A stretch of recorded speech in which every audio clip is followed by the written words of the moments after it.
ভাই আপনাদের কোনো চিন্তা নাই, আপনারা ঘুম থেকে ওঠার আগেই আমি মিস্ত্রিটাকে গাড়ি সারিয়ে নিয়েছি। তাই নাকি? হ্যাঁ ভাই। আপনারা অনেক ভালো মানুষ, আপনাদেরকে যে কিভাবে ধন্যবাদ জানাবো আমি ভেবেই পাচ্ছি না।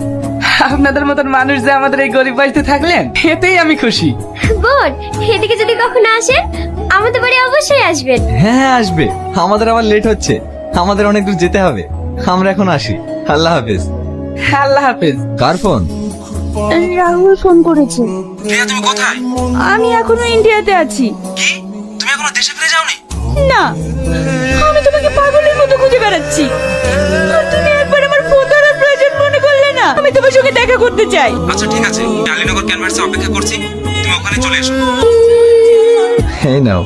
আমি আসছি। হ্যাঁ, তোমাকে আটকানোর ক্ষমতা আমার নেই, কারণ তুমি তো অন্যের। তবে একটা সত্যি কথা বলবো, এই কটা দিন তোমার সঙ্গে থেকে সত্যিকারের ভালোবাসাটা কি সেটা আমি বুঝতে পেরেছি।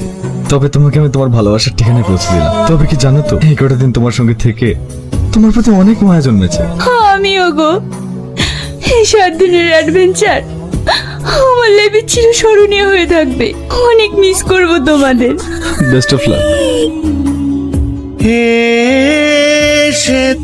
তুমি আমার ফোন ধরছিলে না কেন বলো? তুমি আমার বাড়ির পরিস্থিতি বুঝতে পারছো না।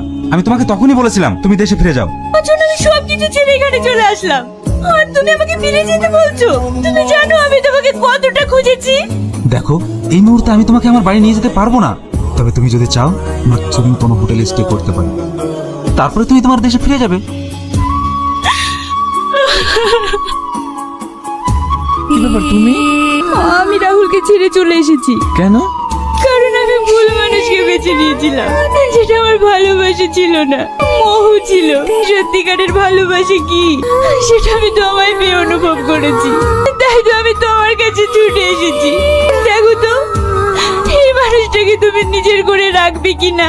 হ্যাঁ, আমি তোমার হয়ে থাকতে চাই।